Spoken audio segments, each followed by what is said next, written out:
This week on The Futurists, David S. Rose. What we're going to see, so I've been predicting from the last my talks about futurism stuff, 75% economic unemployment within single-digit years, right? And I'm gonna hold to that. And so, not even taking the AI 2027 stuff about 3 years from now we're all dead or whatever, right?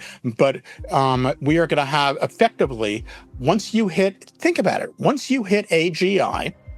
And you have artificial general intelligence, which as is generally defined by Ray and others as being when a computer intelligence can do literally everything better than a PhD in anything, right? And so at that point, and you have humanoid robots and blah, blah, blah, when technology can do absolutely anything better, faster, or cheaper, or better, faster, and cheaper than a human, definitionally, the economic ability to produce things by a human is second to technology, so Absolutely. You are economically unemployable.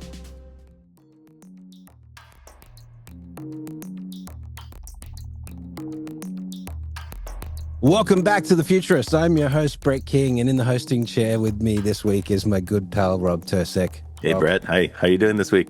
Cool. Yeah, it's great. Back in Bangkok, I see. You finally got... I am at the studio, the Futurist studio in... at Watermark in Bangkok, so you'll have to come and hang out here sometime. I'm going to be in Asia. I've recorded a few episodes here already, so, Brett, how's your thing going in Dubai? Yeah. So, no, we are September 22nd and 23rd, the Futurist Summit. It's our thing, Rob. Yeah, I know. We have MasterCard, Emirates, MBD, a bunch of other sponsors who are supporting us on this. Looks like we are going to confirm Professor Brian Cox and Commander Scott Kelly as the headliners. Cool. And, a bunch of other guests that have been on the show are going to be participating, so it's phenomenal. And the Futurist Live in Dubai. Yeah, absolutely. The biggest gathering of futurists on the planet, like the most exclusive, at least. So should be fun. It's called the Futurist Summit. You guys watch out for that. We're going to be putting some stuff up online over the next couple of weeks. And a very future-forward city, right? It's the perfect place for such a thing. Well, this is the thing, is like, I've said this before, but if there were 3 economies in the world right now that as a futurist you want to be involved in, China, Saudi Arabia, and the United Arab Emirates.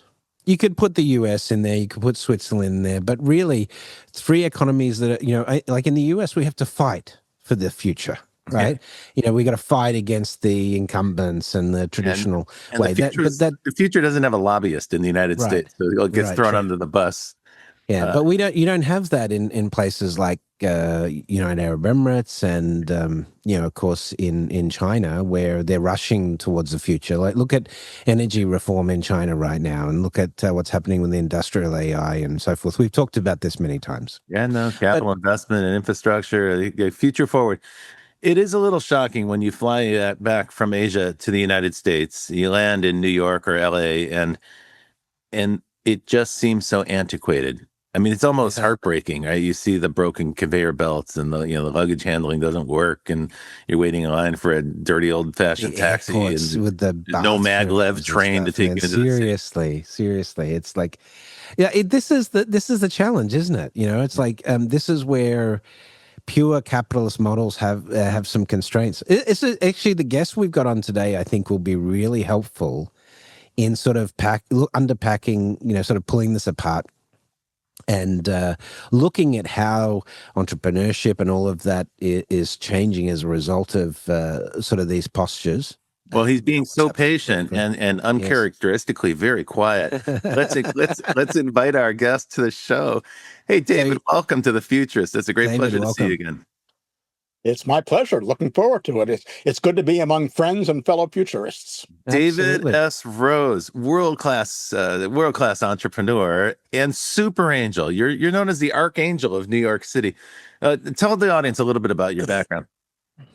So I've been a futurist since I joined the World Future Society when I was 10 years old. So So this has been a very long-standing interest. I started working on my first patent, which I never actually filed, when I was 6, and began starting companies when I was in high school and then in college and graduate school.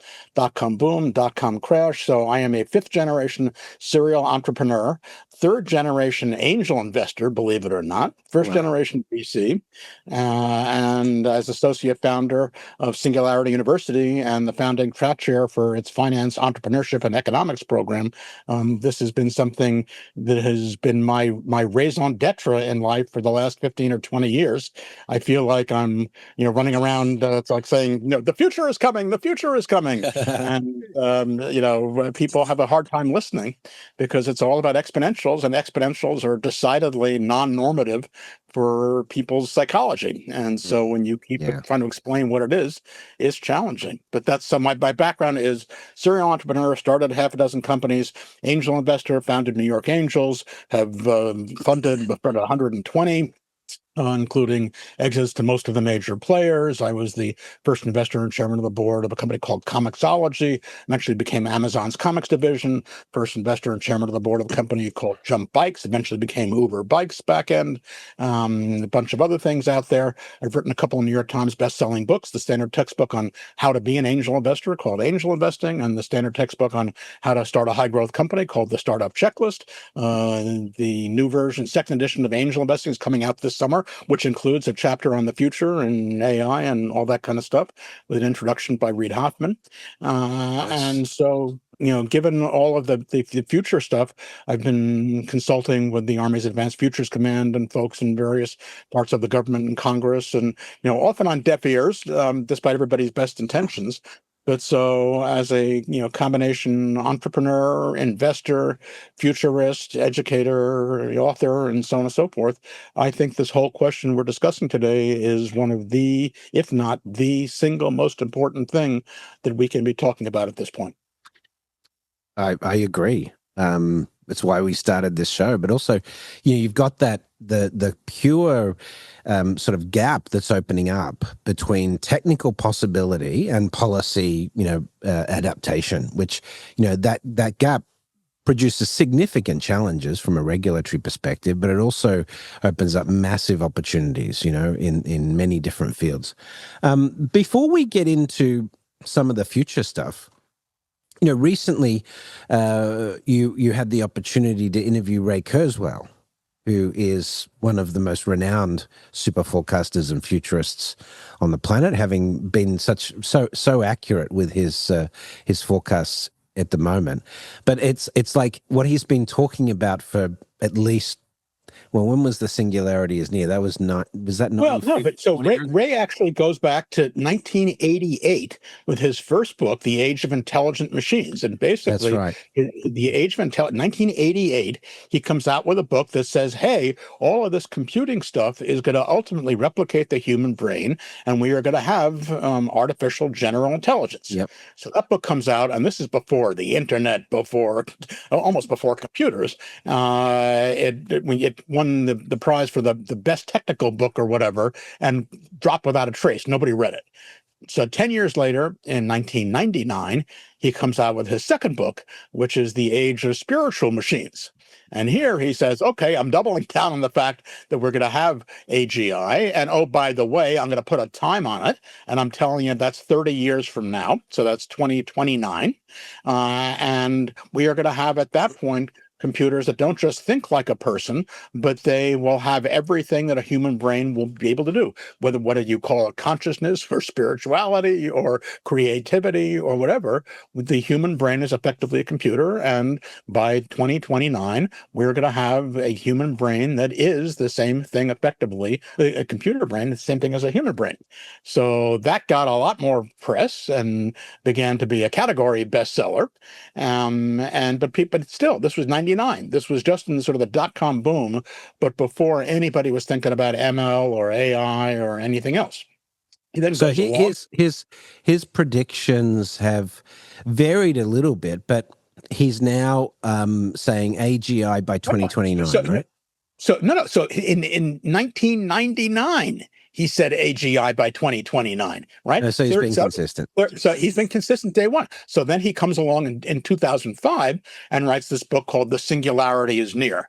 And that's the one that sets the fox in the henhouse. All of a sudden, that becomes a global explosive bestseller because he says there. And the term singularity has been popularized. Well, the term singularity, because what he is saying is, hey, all that stuff I was telling you before, I'm tripling down, right? Yes, we're going to have AGI. Yes, it's going to be, by 2029. And not only is it going to be AGI, but since everything else, not just, AI, is growing at this exponential rate, first of all, I will show you that it's been growing at that rate since the beginning of recorded human history. Yeah. He tracks this whole 700-page book and shows you. And then looking at where things are now, I'm going to project you're going to have AGI by 2029. And then we're going to have the ultimate exponential growth is going to be the merging of computers and humans as the next major paradigm shift. Yeah. And that's going to happen by 2045.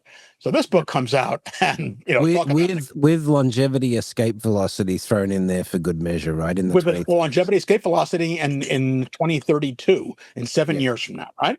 And so this book comes out, and it's an explosive, landmine, right? And there are three sets of reactions to it. So one set are the people who say, "Oh, that's crazy! You're a mad scientist. Human exceptionality, the human spirit consciousness is not going to happen. Computers and machines, not going to happen. Not going to happen." Okay, so put those people aside. They don't listen to the Futurists podcast anyway. So the second group were a bunch of really smart people who were sort of working in this space and said, okay, your historical assessment back to the beginning of recorded human history was pretty accurate. And yeah, things are growing exponentially. But what you're leaving out, the major calculation you're leaving out in your assessment is humanity. And frankly, we're not that good. So somewhere before this mythical thing, the behavioral factor, we are going to either boil our planet out of existence, destroy it with a suitcase nuke, unleash a plague on the rest of the world. We're not going to be around to get there. So figure out how to solve today's problems instead of worrying about this future because we can't make it. Okay. And there's some pretty smart people who were basically taking that somewhat dyspeptic view of the world, right? But then there was the third group, and the third group was as smart as the second group, and they basically said, okay, we're 51% sure that humanity is going to be around in 2045, so what do we do about it? And that was the group that started Singularity University. So basically, in 2008 or so, a bunch of people got together with Ray Kurzweil as the chancellor and Peter Diamandis, who founded the X Prize Foundation, as the CEO, and Salim Ismail as the program director, and a who's who of players with 10 different tracks. And I joined on as an associate founder of SU and as his founding track chair for finance, entrepreneurship, and economics. And so we then, for multiple years, had this program, the only people in the universe who were talking about this future and AI, and we're projecting stuff like, you're going to have autonomous vehicles. And at the same time that the guys who were working on autonomous vehicles were saying, we're working towards it, but your timelines are crazy. It's not going to happen that fast. And, I'm an AI developer. We're not going to have AGI anytime soon. And to which the response from the whole Singularity crowd was, okay, we're not coding LLMs and we're not building cars, but we're looking at the whole sweep of human history and where this is going. And the bottom line is it is exponential development. And so I don't know how you're going to make a self-driving car, within the next, 10 years, but you're going to do it some way, somehow. And so the result of that, of course, is that virtually 95% of Ray's predictions have been bang on the money. And in our talk last week at the 92nd Street Y, he doubled down and said, I haven't changed since I started. You're going to have AGI by 2029. You're going to have escape velocity on longevity by 2032.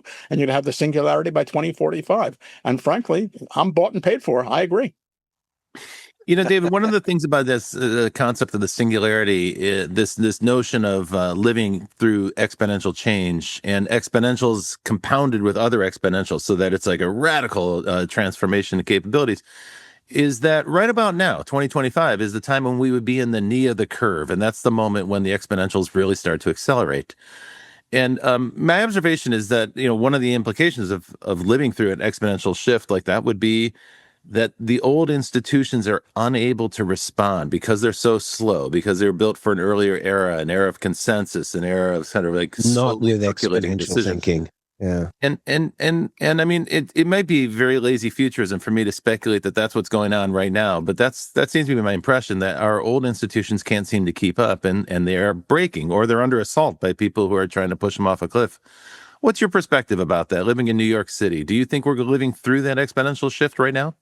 Well, the answer is obviously. I mean, you take a look at, nobody was talking about AI at all outside the halls of academia or a couple of places in the valley until ChatGPT gets launched 3 years ago, right? ChatGPT comes out, and all of a sudden, holy moly, where'd that come from? Look what this amazing thing can do when it was in its effectively its infancy. You have seen now that you have this extraordinary explosive growth with all of the LLMs across every possible area, from coding to philosophy to whatever.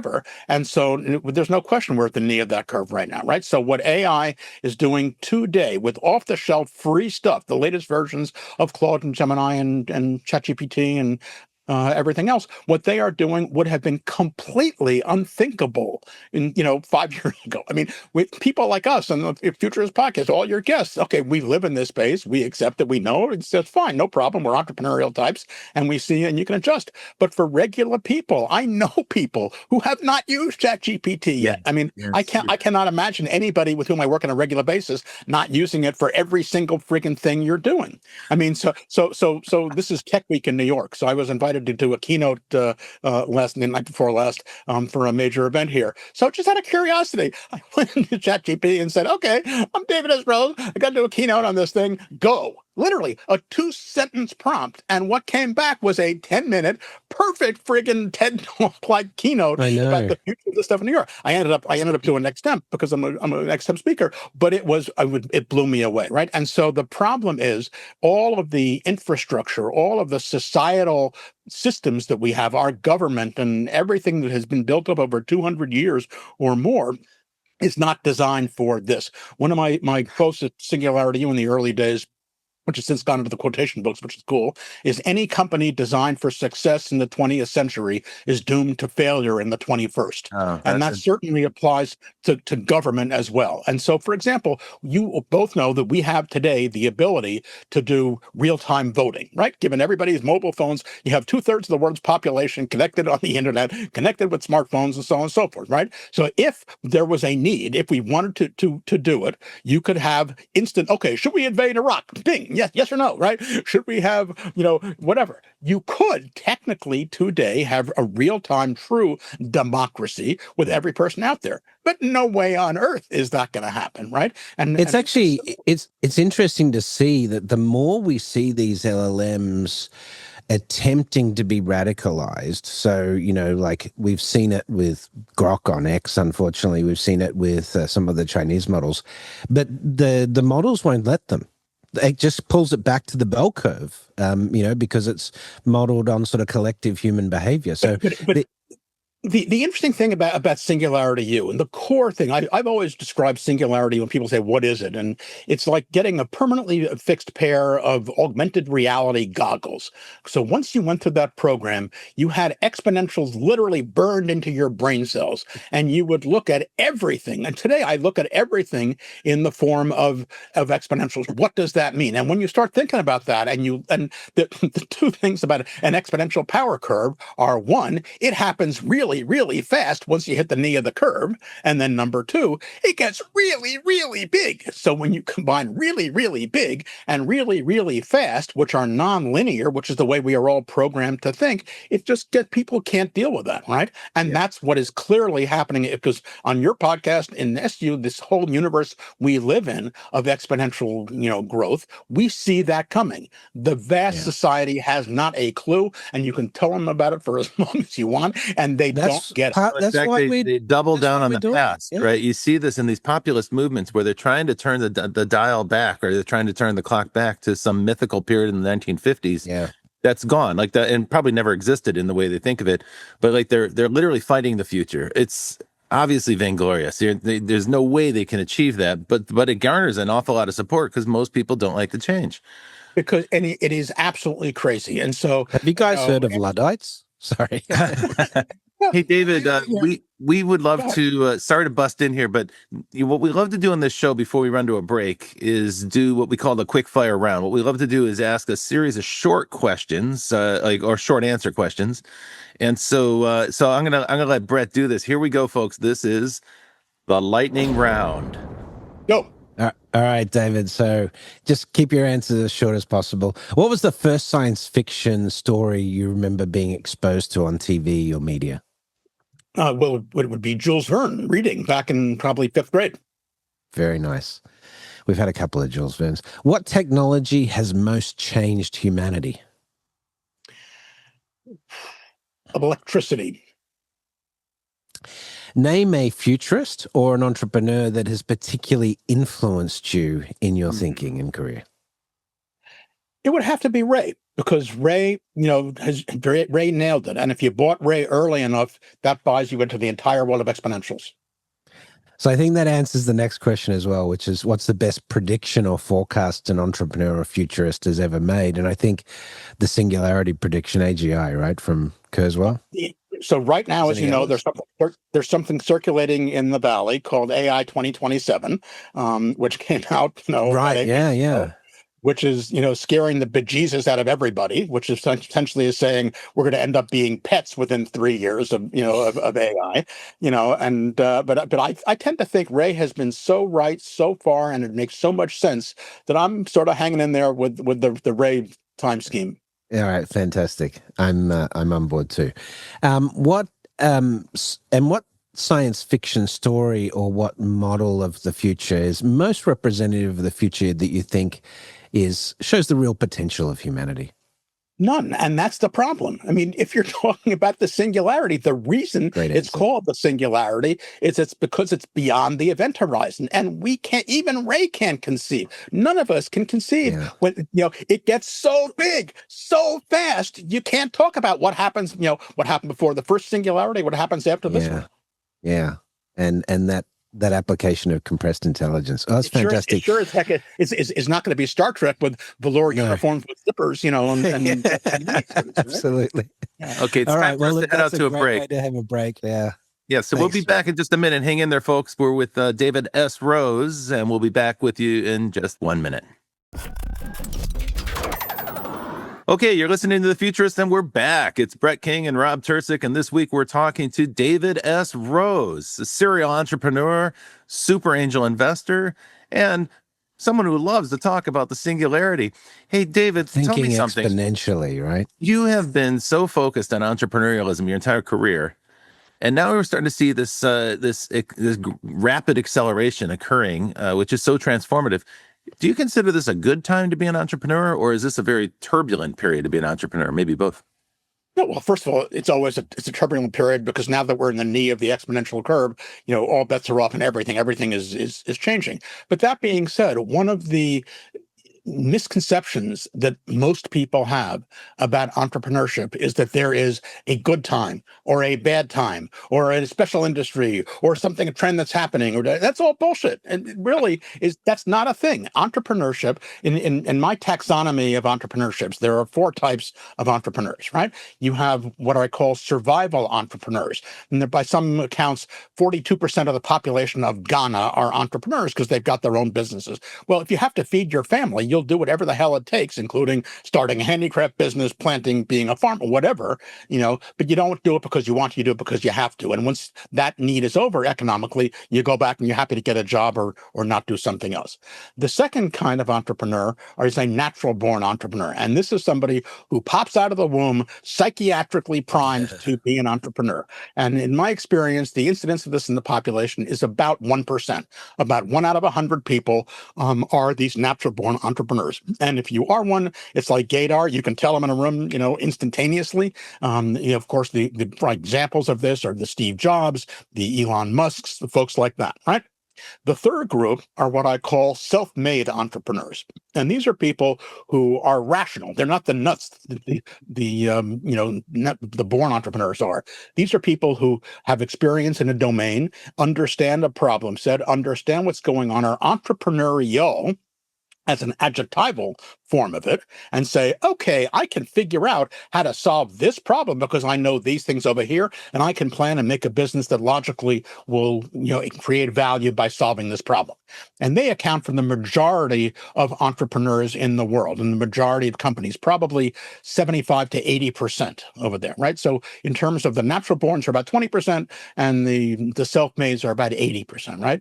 And then you have the entrepreneurs who talk a very good game and are always, can quote, Bill and Steve and Elon by their first name and whatever it is, but never actually get something started. So there's really 3.5, right? But of the people who are starting companies, the self-made entrepreneurs are ones who are looking at it and saying, okay, I see a problem. And that problem can exist regardless of what's happening. You can have a very boring, stable economy, but they see how you can really dramatically 10x something better because they can see that from their knowledge.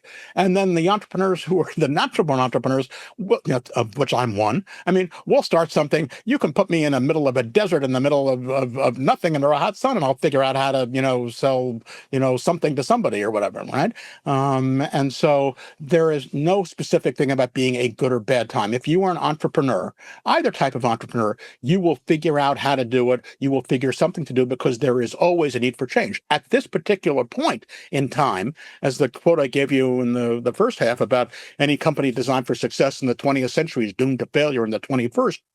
Literally, all bets are off.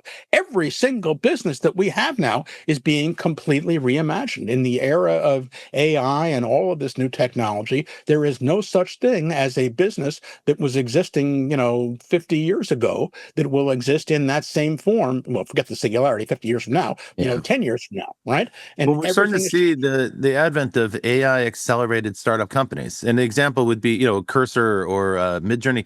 These are companies that still only have about 20 employees, and just a couple of years ago didn't exist. But then within a very short period of time, months, they achieved double-digit million revenue. These companies hit escape velocity in a matter of 2 years, and that has its own disruptive effect in the spaces where they compete, of course. And so there's kind of a compounding that happens there, because I know a bunch of people who are using Cursor now to code their new company. But I mean, a lot of people are talking, taking bets on this. Sam Altman, Elon, Zuckerberg, taking bets on when the first single person unicorn will be built, right? I think those companies are already starting.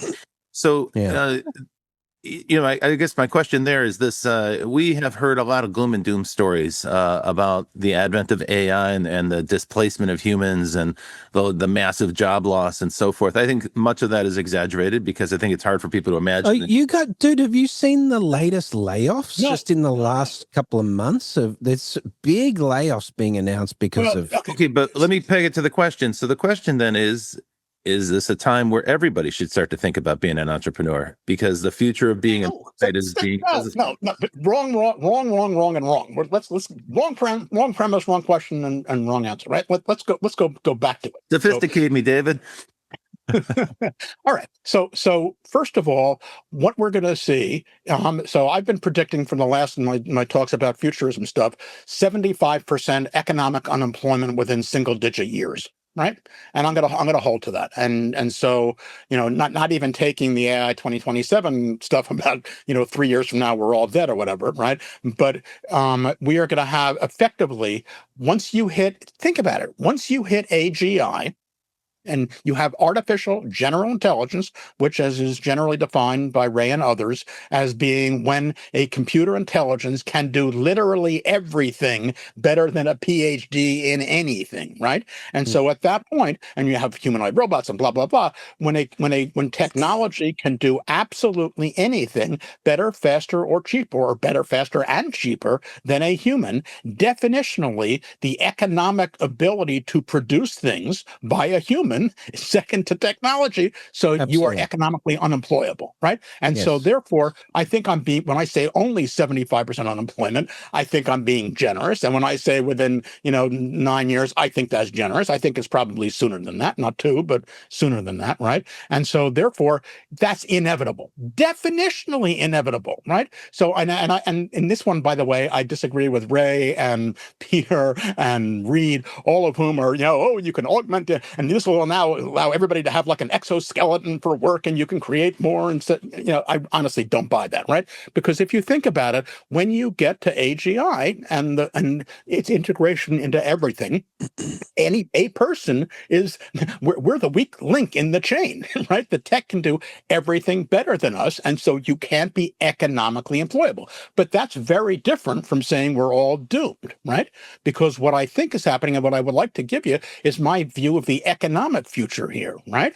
And the economic future, since the unemployment of traditional work is inevitable, what has to arise, you have two options. Okay, say 75% of the population starves. Well, A, that's not nice and you shouldn't do it. But B, if you did that, you'd have a revolution on your hands and the world as we know would end, right? So therefore, forget that. What's going to happen, therefore, is that society, in the form of government, is put in place to take care of the safety net. But that safety net now has to get higher and higher and higher to, 75% plus of the population. And the way that has to happen is, you can take a choice. Public works, soup kitchens and public housing and whatever. I don't think that's climate mitigation, workforces, etc. But what I think you end up with is UBI, universal basic income, or something that looks and smells a whole lot like that, right? Where society effectively covers the existence costs of humans, and the only way it's going to be phenomenally expensive.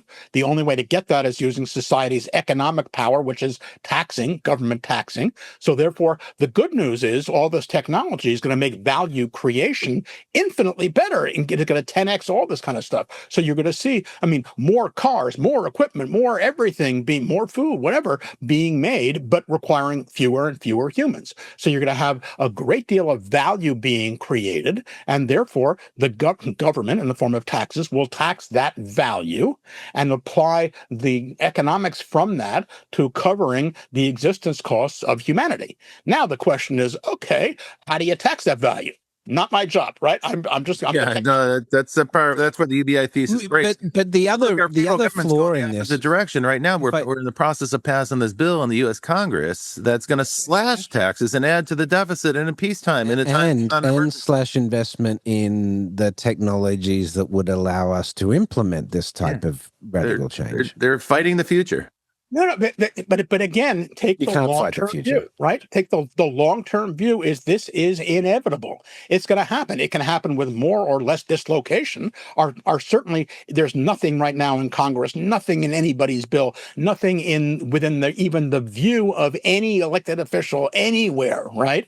Andrew Yang, he's not an elected official, right?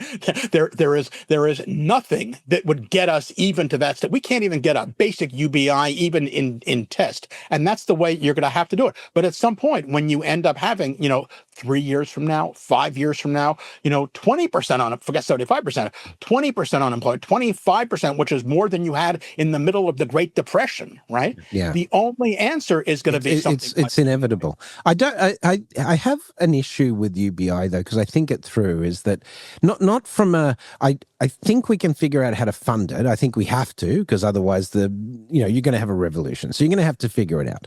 But in the medium term, when you look at, why do we need UBI when we could provide this sort of universal services layer? So access to free housing, free education, free healthcare. I know this probably terrifies most people in the United States to talk like this because it's socialism. But it's massively much more efficient resource allocation because of AI managing this. So you have government that's small and extremely efficient, theoretically.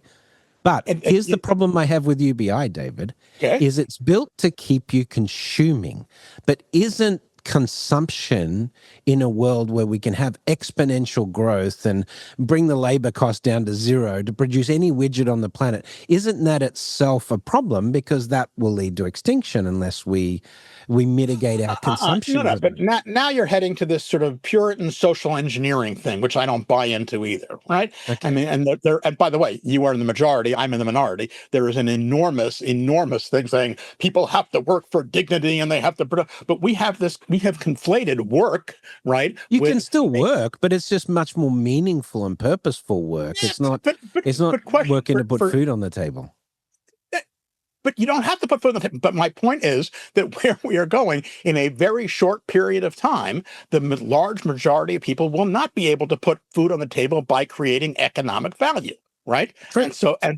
But so therefore, the right question is not how can they work or how can we get the meaningful work, which is this Puritan, okay, you have to work, but you're the undeserving poor kind of thing. It's how do you let people self-actualize, right? So I believe what you're going to see, and you play my hand out as to where it's going.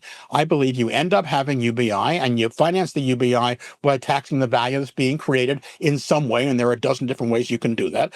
My challenge with you, ultimately, you are correct that ultimately an Uber AI could do a good allocation of stuff, but we're not quite there yet, right? And until we get to that point, the free market The economy. organizing principle is still a free market economy. But all right, so let's play it out. Let's look 30 years in the future because, we're getting to that time of the show anyway, right? So, this is all going to happen pretty quickly. I mean, Yes. to be alive, to see this happening, what a privilege, first of all. Just it's So 30 years in the amazing. future, we're all pets of the AGI. We're living in a Yeah, human. but we all live to 1,000, Rob. So, you can be pet for ABI if you're going to live. And all your needs are met. Yeah, and all your needs are met. But let's take it 30 years out. And, you said we can't even imagine on the other side of singularity. But let's try and place humans in this world. And, because you've been at the heart of the engine, which is New York, private enterprise for most of your life. So you have this unique ability, where to understand how the engine of capital works. But how is that going to change? So in 30 years' time, what does that all look like, and what's the new organizing principles? You are not used to hearing this, Brett, but I think you're thinking too small. Okay, and I'm not used to hearing that at all. Okay, because once you think about exponentials, right? For anybody listening to this podcast, you better have exponentials firmly in mind. And it's fast and it's big and it is unimaginably big and it's surprisingly fast, right? And so once you get to a point, whether you call it 3 years, 5 years, 10 years, 25 years, right? Certainly by the 30 years you're asking about, you will have AGI and its equivalent other technologies making humans effectively value creating obsolete. Technology would be able to create value better than anybody on the planet. So then the question is, what do you do with us humans? If we're not pets and we're not exterminated by AI, you have to do something with us. And the goal there, the apotheosis of this, I would suggest, is the idea of self-actualization, right? I mean, the ultimately Maslow's hierarchy of needs. The first thing is you got to do whatever you want to do, whenever you want to do it. Whatever you want to do. And I believe, knowing humans, being around this planet for a while, I think you are going to find people self-actualizing in different ways. There are, without question, going to be some people who, like in that opening scene of Wall-E, are going to be sitting back in beach chairs with their big gulp soda, watching NASCAR on their holographic, kind of thing. Okay, fine. But if that's others how will be going to spend a decade or two on Mars, or in the asteroid belt. Well, I think that's another question. We can get there in a second. But basically, you're going to have people who might create, people who play team sports, right? The value in team sports is a personal value. You want to compete, you want to win, you want to run. It's exercise. You enjoy the game. It's not a value creation, except when somebody watching it would bet on you, right? But so I think you're going to have people who just sit back purely and consume. I think people who do things purely for enjoyment, right? Like sports. I think there are going to be people who create things. I mean, those entrepreneurial, natural born types I mentioned, we just have to create things, whether it's a business or whether it's something else. You're going to be creating things. I think you're going to find people who carve things out of matchbooks or whatever, right? Or people who do ships and bottles. That's fine if you want to do that, and that lets you self-actualize. You'll see that people who want to write. My father, who was in his 96th year, is now working on his third book, Advice to the Next President on the Future of the 21st Century. And so, he's had a career as an entrepreneur. He won the EY Entrepreneur of the Year award in the 2000s when he was in his 70s, and he's now writing. He gets up every morning and sits there at his computer and writes and writes and writes. That's self-actualizing. And so I think that the interesting thing about this future is you're going to be in a world where humans can no longer create economic value as we currently describe it.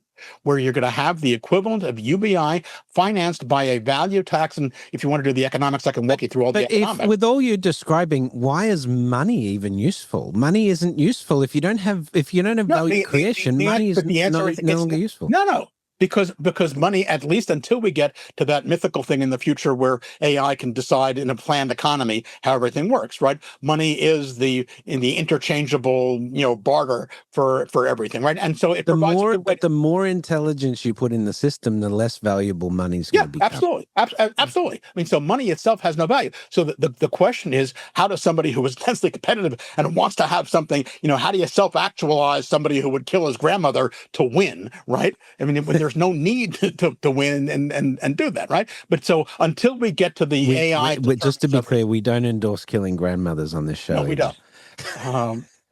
So, but until we get to the planned economy, money per se, and whether it becomes a central bank digital currency, which I believe you're going to see much, much sooner than that, a digital US dollar and so on, or whether it becomes a global tokenized, thing with everybody more likely on some kind of interchangeable currency, that's an effective way within a free market society, a capitalist society, of allocating resources. And so as opposed to Brett's idea of, planned housing and planned, food, and everybody gets a free iPhone, whatever it is, which service or which phone or which whatever you get is will be, you use money to decide how that's allocated. So I think you're going to see money is around for quite a while, just as a purely efficient way of allocating and designing things until you get to the AI. It's my turn to say to you, I don't think you're thinking big enough.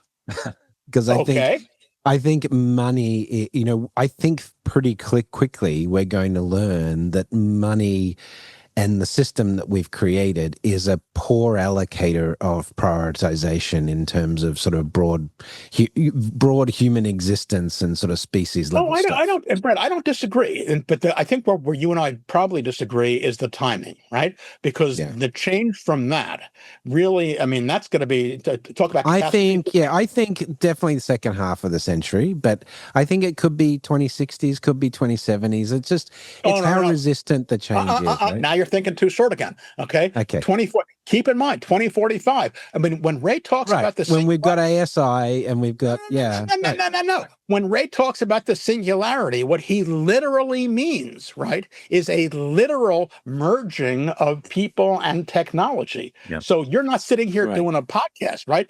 You might be living in a box, or you might be living in a cloud, or the you that might be living forever, your tangible, physical, corporeal body is non-existent or locked in a closet or something, right? And so Ray's idea of the singularity is very much a literal merging of humanity with technology. And at that point, none of this stuff that we're doing is going to matter. So I think it's true. He says that explicitly, that we'll add additional cortexes. They just won't be contained inside of our skull. They'll be out in the cloud. So this is an interesting notion, because even if you think of the way we're communicating right now, we're using Zoom to communicate across the country, and Brett's in Thailand, so we're communicating around the world. Didn't exist 10 years ago. Video conferencing didn't exist 20 years ago. Now we take this stuff for granted. And, at the time it was revolutionary when it came out, and then you got accustomed to it, and now we just take it for granted. I think you're going to start to see those kinds of extensions of human senses and human existence into the digital domain become more and more commonplace. And because they'll be AI augmented, just like a Zoom call is now, we're going to start to take that, kind of in stride. Will be kind of an expectation, I think. And this will be a gradual transition, maybe, gradual, months, not years, where people start to coexist with an AI, maybe an AI assistant or an AI replica or an AI extension of themselves. And to the extent that it gives you superpowers, we're going to love that. We're going to welcome it. The answer is absolutely. Yeah. And that is so much closer than anybody out there thinks, except probably people listening to this podcast, right? Mm-hmm. I mean, you can already have your custom, doppelganger built, your AI, your chatbot. You can, you fork off your intelligence. It goes and does tasks for you, comes back. You merge the data. Yeah. What's interesting to me, I don't know why any politician hasn't already said, listen, here's an app.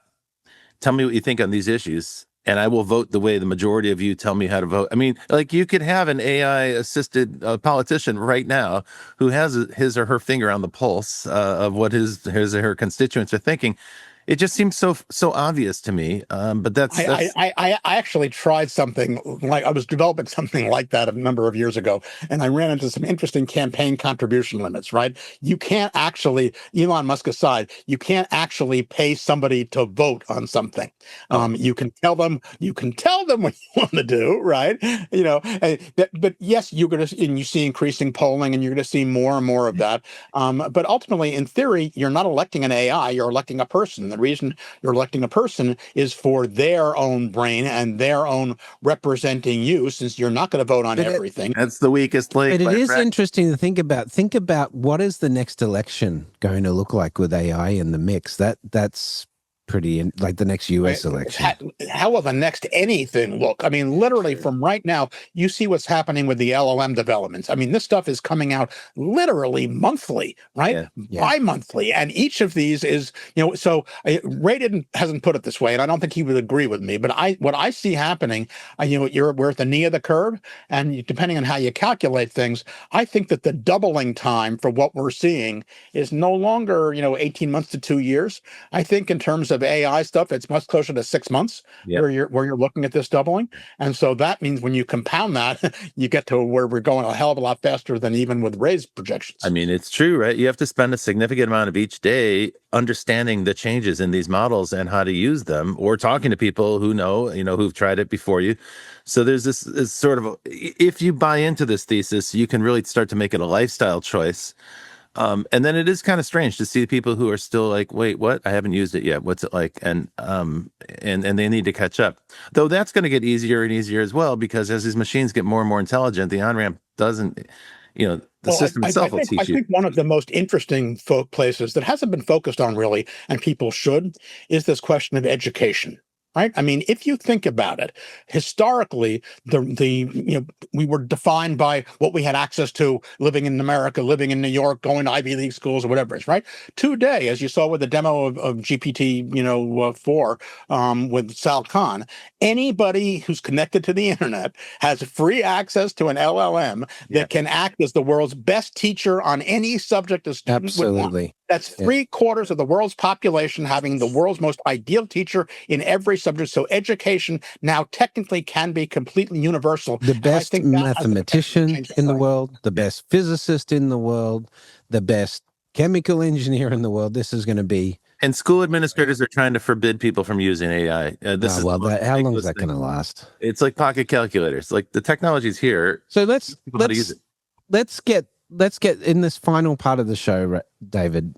Let's get into how you are working yourself to prepare for this reality. How you have changed your daily routine as a result of integrating AI, so collaborative intelligence, and how you recommend others to prepare for this sort of transition state. I think the transition is going to be so big and so fast and so powerful and so fundamental that there really isn't anything you can really do to prepare yourself. You can get a little closer to it, and I think you don't want it to have come as a surprise, right? And so, for example, I started in technology before the Apple II, right? I started in tech, and so when somebody was online with 110 BPS dial-up modem, with a handset, getting from there to 2 gigabit fiber ethernet at home is you've got boiled like a lobster getting boiled in cold water slowly. You get accustomed to it. And so I think you start out using Perplexity for instead of Google for a web search, and then you do a little more web. Then you say, well, not just give me a fact that exists on the web, but give me an answer to how do I harvest my whatever, and it'll do that. And then you start asking more and more, and then you get to the point where, like this week, I asked, how do I do a keynote speech? Write a keynote speech for me, and it comes out with this whole thing. And then I start doing, okay, more and more stuff. And the more you explore, the more you realize how powerful this stuff is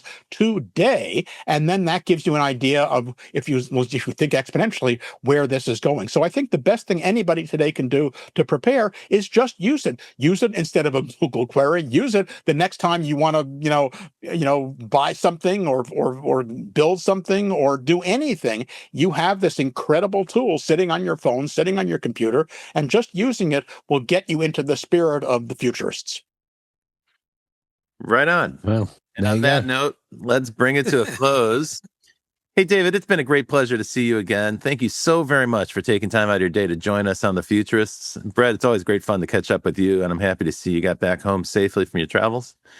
I want to give a big shout out to the folks who make the show possible and Provoke Media, Kevin Hirschhorn, our engineer, Elizabeth Severance, who is our producer, and the folks who listen. And we love the people who comment and send us suggestions. We love to hear from you.